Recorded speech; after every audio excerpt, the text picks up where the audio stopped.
It's believed that half of the 20-year-olds born in South America in the last 20 years have actually been fathered by Nelson Piquet. As we come down to the line, I should stress that's allegedly, but as McLeod and French tip into turn one, McLeod's got the line, and he will lead them through turn one and heading towards turn two. Jason Levitt started strongly there, and he's in third position, but Ben Simpson's come up from the third row of the grid, and he's already in fourth position ahead of Selby Adams and Brock Mitchell, who's probably been the loser out of the front three rows of the grid and has been shuffled back through the order. But up front we see here McLeod and French going at it for the lead. It's three wide behind them though. Yeah, this could end in tears pretty quickly.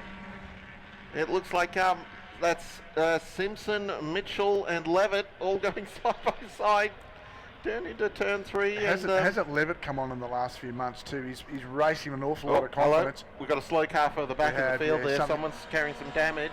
It's a lighter coloured car, and I'm really hoping that's not Boyle again.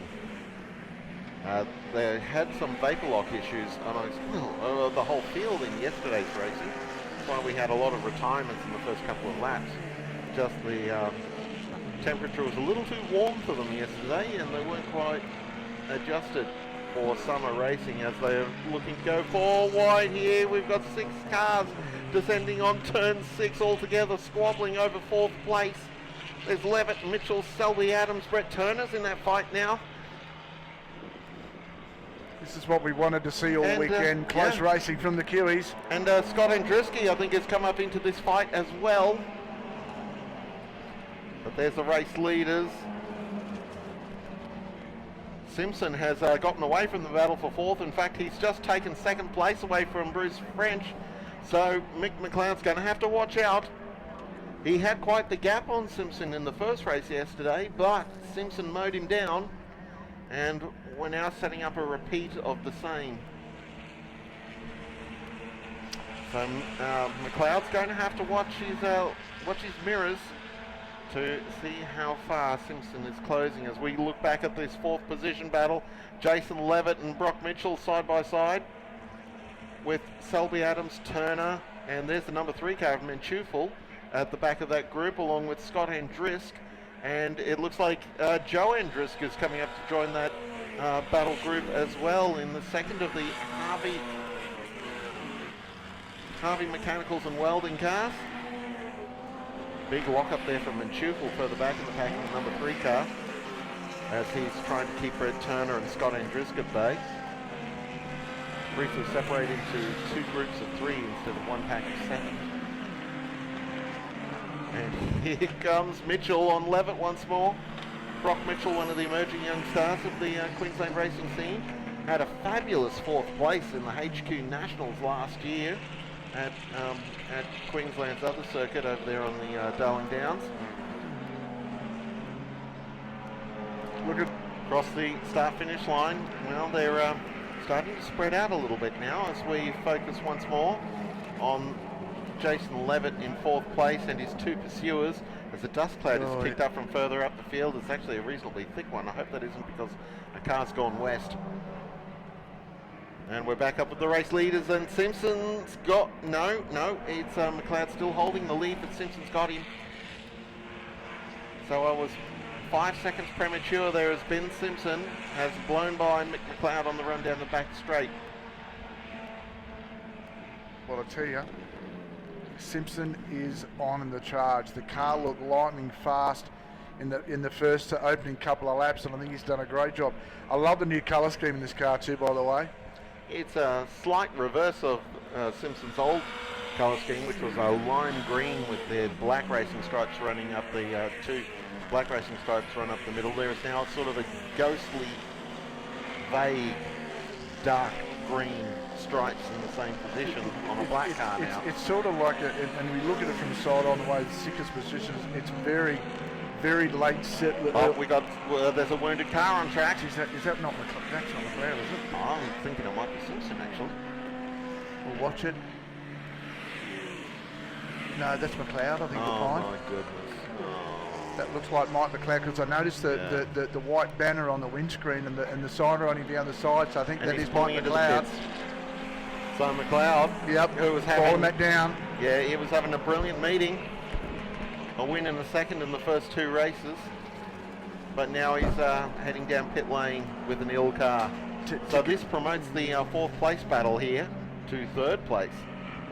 Yeah, Mitchell and Sylvie Adams. And Levitt's actually falling off the back of that No, battle. I think Levitt's just biding his time. I think he had a moment halfway through the previous lap, Jones. Well, that was probably that dust cloud that we saw. Yeah, and I think that's been the fact he's got to fight back now. So Simpson fastest middle on circuit, 1:35.9. The rest of the guys behind him can't let him get away. Interestingly enough, you look back through this field, I mean, seriously, the Andrists are having a great weekend pace-wise, but haven't had the results that have followed it that way.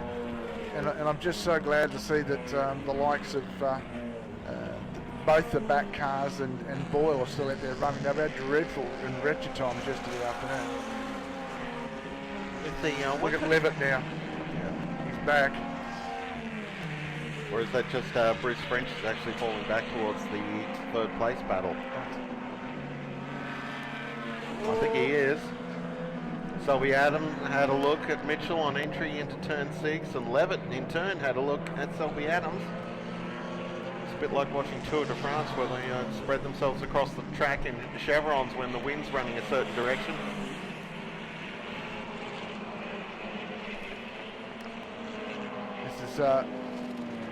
This is good for Levitt too. He's deserved the accolade of being able to run up front with these guys, because he's really put the time and effort into really honing his craft over the last little while. A lot of influence from Ian Woodward, in fact. Their actual businesses were side by side in Manly. French was wide through turn 2, cost him some ground, and he's surrendered 2nd place as a result as Mitchell works his way forward. Now Selby Adams and Levitt are going to have a word with Mr. French. Not quite there, but yeah, Selby Adams is certainly right there in amongst it in what is now the battle for all the minor positions, with Simpson away at the front of the field.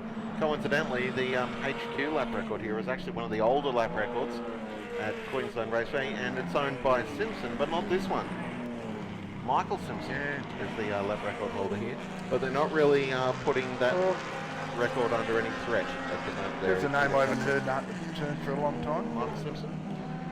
Michael's been a long time out of motorsport since losing his inspiration and his team manager. Very talented motor racer. Should have gone on to bigger and better things, to be really honest. One of those, if he could, would have been. Yeah, he was up at the pointy end at the when the V8 Supercar Development Series was formed, and he ran several seasons in the early years of the development series, but sort of backed away after that. Did a little bit of production car racing, and then he disappeared from the racing scene. But as we see Mitchell here in 2nd place, Bruce French in 3rd, tucked in behind Colin Selby Adams and Jason Levitt, just starting to fall off the back of this group in the C&W HQ. Got to run down the inside. French is having a look at regaining 2nd. He's going to force the issue. He was well up alongside Mitchell to the point where Mitchell couldn't really close the door on him. Manchufel's coming into this fight now as well in Peter Marshall's car. He's closing in on the tail of Jason Levitt. And the Andrisk family cars are the next 2 behind him. They're there. Scott just in shot briefly. As Mitchell and French continue to go side by side, French shuffles off the track slightly. It's a mistake on French's part rather than Mitchell forcing him wide. But French has hung on to it, and it's given him the inside line into turn 6, but Jason Levitt sticks his nose up the inside. That can't be good for business. Well, it looks as though all three are wide. Yeah, there's no contact between them. That's an unbelievable 3 HQs through turn 6, and there's a 4th one coming to play. Yes, indeed, that's a Manchufel. No, sorry, Selby Adams, I should say, who's tucked in behind Levitt. And they're still side by side into the turn 1, which is even worse than look at Selby Adams. He's gone. I'm just going to follow you through, Jace. On you, mate. So Mitchell's been the loser out of all this. He's lost 3 spots. This is absolutely crackerjack. But Mitchell's coming back now. He's on the inside of Selby Adams. A little out of shape there. That was Levitt. Didn't come out of turn 2 well, and that's backed the group up. French is falling back through the pack. Here comes Brock Mitchell up the inside line, and Scott Andriska's into this fight now as well. We're 19 cars wide into turn 3. That sounds like the race for the checkout at Coles on a Saturday morning, doesn't it, really? Oh, you know, it looks to me almost like first corner of a BMX race where they start 15 abreast up on the ramp and they all descend on turn 1 together. Well, Jason Levitt rolled the dice now to Red Hot Crack driving down the inside. Good on you, son. Jason Levitt has done superbly in that last lap. Have a look at that. Selby Adams got him caught. French gets down the inside of Mitchell. So Jason Levitt is now second as French sticks it up the inside of Selby Adams in an attempt to retake third. Wasn't convincing though, because Selby Adams now has the inside line for turn 6. It slowed the pair of them, and now once more we're going to get another 3 wide as Brock Mitchell sticks it up the inside. Wasn't close enough to force the issue. He maybe had gotten as far as the C pillar, but certainly no further than that. Simpson is away up front, Ben Simpson of course. And Jason Levitt's holding second place nice and sweetly, but everything beyond that is open to question. There's Brett Turner on the back of this fight now as well.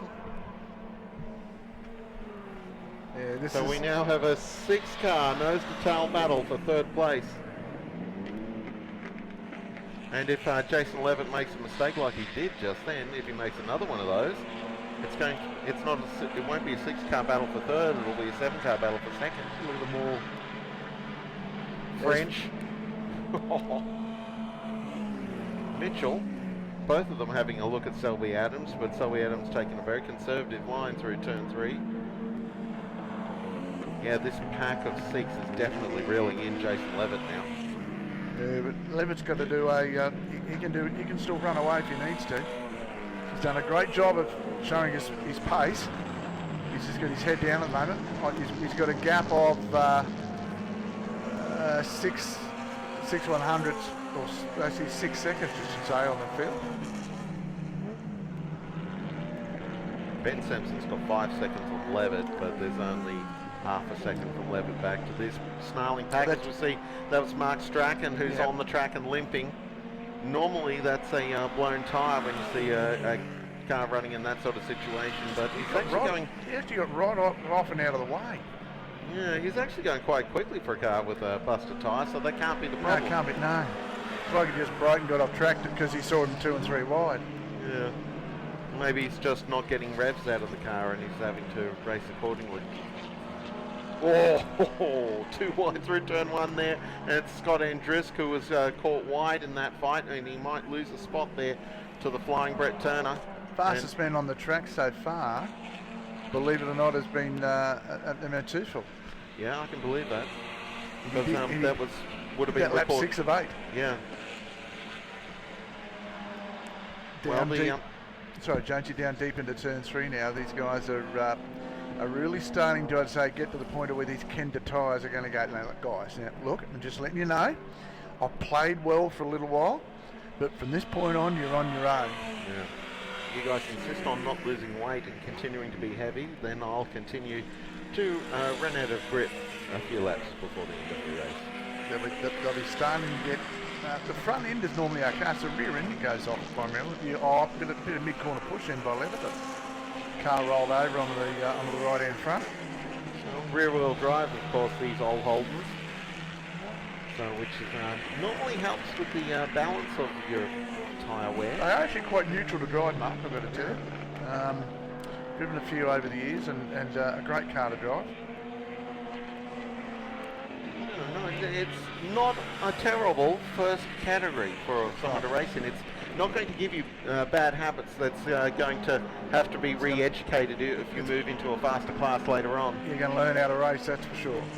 Yeah. Racecraft is, well, as this intense battle for second, it's just getting amongst the lap cars now. It's Peter Back that they're picking up in the 12 car. And they'll be on his son Wayne back before too much longer. In fact, there he is. In fact, that was interesting because Levitt actually broke the gap away because Sylvie Evans got his rhythm changed because of the back car or the back marker. And that's allowed Brock Mitchell to just ride by because, in fact, it was Sylvie Evans had to lift off to settle the car. So that gave Mitchell the impetus to be able to run down the outside. Jumped him like a World Championship leapfrog competitor. Did, yes. So it's Simpson, Levitt, Sylvie Adams, Mitchell. Other way around. Mitchell, Sylvie Adams. Then French. Mentefield, Andreski. Scott Andresk. Yes, Scott Andresk. And that's Turner, and then John Andresk rounding out the top 9 and 10th being Montgomery. Yeah, we saw Montgomery got into a bit of strife yesterday with a 3-car collision up at turn 3. Put a big hole in somebody's door. Things just got a little bit wrong for him, but the damage to all cars was purely cosmetic, even to Montgomery, who punched the nose of his car in.